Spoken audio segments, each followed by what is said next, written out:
Call of the Night Season 2 does something that rarely happens, where I humbly think that the second season of Call of the Night is better than the first season.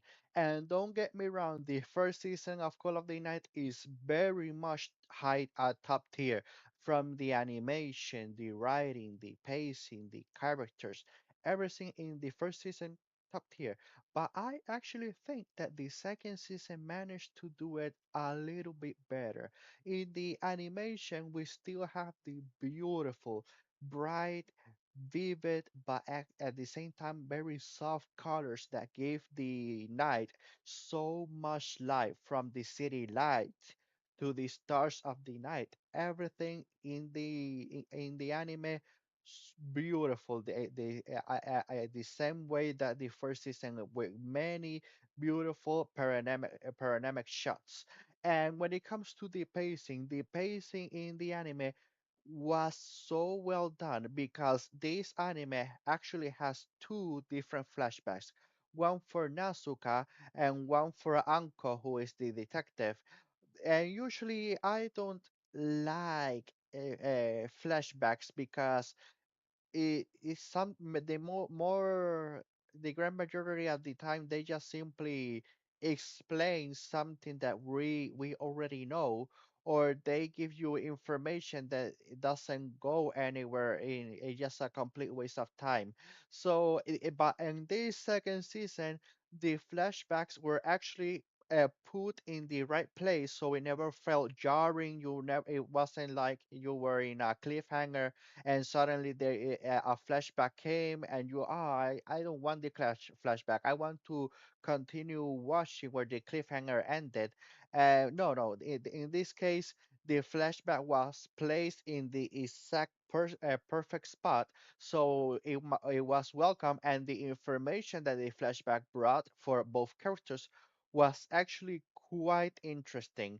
And when it comes to the writing, my God, the writing was actually, like I said, better than the first season, because in the first season, yes, we did got to learn about what makes more information about vampires, how you can only turn into a vampire if you are in love with the vampire, and the vampire drinks your blood, and so on.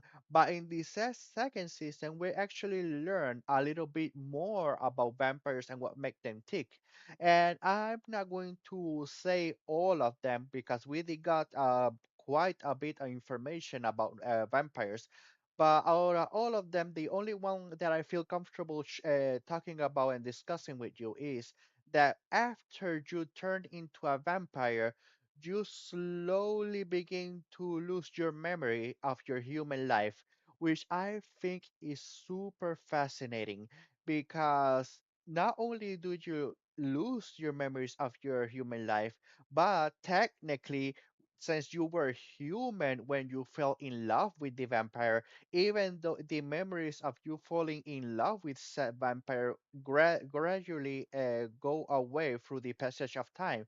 So it's very melancholy, where yes, you turn into a vampire, you can spend eternity together if you wanted to, but slowly the person that you turn into a vampire, he just simply loses memories of you and the love that he once have of you. And I don't know how to what extent do those memory last, or if maybe if you can replace those memories of your love when you were human and replace them with love when you are now a vampire. But yes, it's still a little bit of bit melancholy in some sort of way, because yes, you, the person that turned into a vampire, he might forget his life as a human, but still he had a life as a human. He has friends, family, loved ones. So he might forget, but those people that are still human and left behind, they're still going to remember. So yes, it's still a very hard choice. Well, if you have the choice, because not every time, not every vampire is going to divulge to you that they're a vampire before joining you. Sometimes they just surprised you are now a vampire type of thing. but still a very hard choice, especially with Ko, our main character. Now that he knows that new information, you will think that he will be a little bit more hesitant into becoming a vampire, since he does have friends that are from school that he's super close with. And for now, we still haven't gotten to see the relationship that he has with his parents, but he's still very gung ho. Even though that he learned about this new information of becoming a vampire, he's still super gung ho of becoming one. So that's one thing. And my God, Uncle, like I said, Uncle, our detective, we in this second season, this was a very much a spotlight on her, because the second season the majority was all about her past, what make her tick, why she's so has so much hatred against vampires, and how she goes about killing them, because that's the other piece of information that I don't want to talk about, because I want to let that as a surprise for you, the viewers. But the way that she is able to kill a vampire is incredibly fascinating, because the way that the vampires in this world of Call of the Night, how they work, is so different from every other medium, every other, from your typical stake in the heart, garlic, not being able to create sunlight, and so on and so on.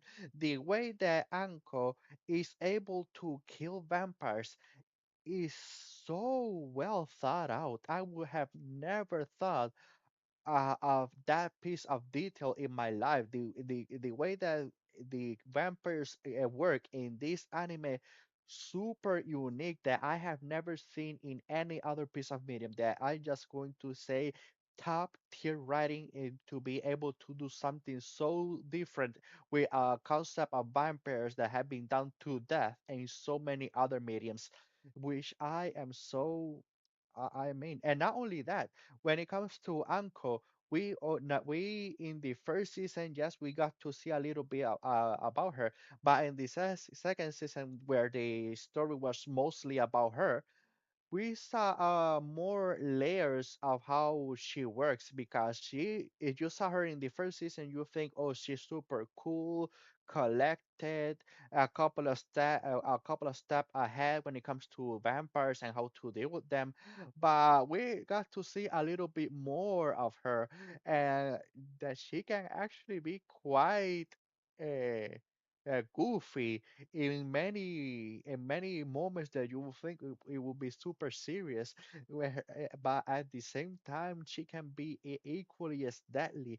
I am my God, she, even though that in her own words, she says that she was never trained in any specific martial arts or anything, she does still have fast reflexes, because she is able to dodge vampires, catch them off guard, and she, even though I would say that she is a natural born a detective, vampire hunter, and she is. I will not be surprised if in the next Comic Con that I go, if I see a couple of people, women people cosplaying as her. And the only thing that I can say that doesn't have to do with the main story. I just want to talk about it. We have, if you remember in the first season, one of the vampires that we saw is called Hatsuka, who is the vampire that is a guy, but present herself as a girl. There's one scene where she's just super confident of herself. She doesn't have any shame. She's very out there, outgoing.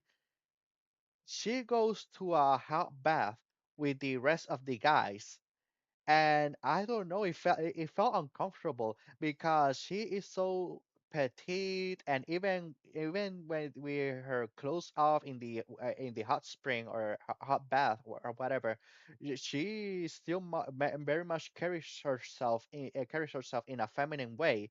So it felt super uncomfortable seeing her seeing her naked in the bath with the rest of the guys, it just felt wrong in so many ways. But that's something that I just wanted to get out there. That it just felt uncomfortable watching that scene. But that's all I have to say. So I am so happy to say that I am going to give the second season of Call of the Night a 9 out of 10. To me, the first season of Call of the Night is an 8, and the second season a 9. And what makes this anime go, because yes, it's, I like I said, the writing, the pacing, and so on is slightly better than the first season, but what makes this anime a 9 above all else is the opening. The opening was done again by Creepy Nuts, and the opening is a certified banger. I usually always after 2 to 3 episodes start skipping the opening, but no, the opening was such a banger that I watched it every single episode. I never skipped it. So to me, the opening was the deciding factor that was able to push it to a 9. And that's all that I have to say for today. So have a good day, have a good night, wherever you're from, and see you next video.